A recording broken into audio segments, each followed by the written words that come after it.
अस्सलाम वालेकुम दोस्तों, आज हम इस वीडियो में फ़ातिमा नाम का मतलब जानेंगे और उसके बारे में मज़ीद तफसीलात। नाम है फ़ातिमा।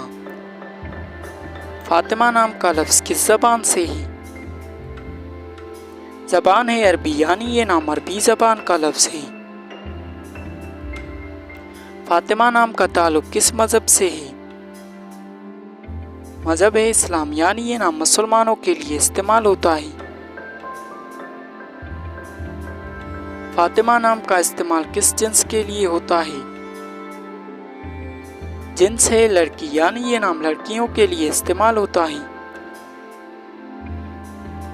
फ़ातिमा नाम के हुरूफ की तादाद क्या है? ये नाम 5 हुरूफ और एक लफ्ज़ पर मुश्तमिल है। फ़ातिमा नाम के उर्दू माने क्या हैं? फ़ातिमा नाम के उर्दू माने हैं दिल फरेब।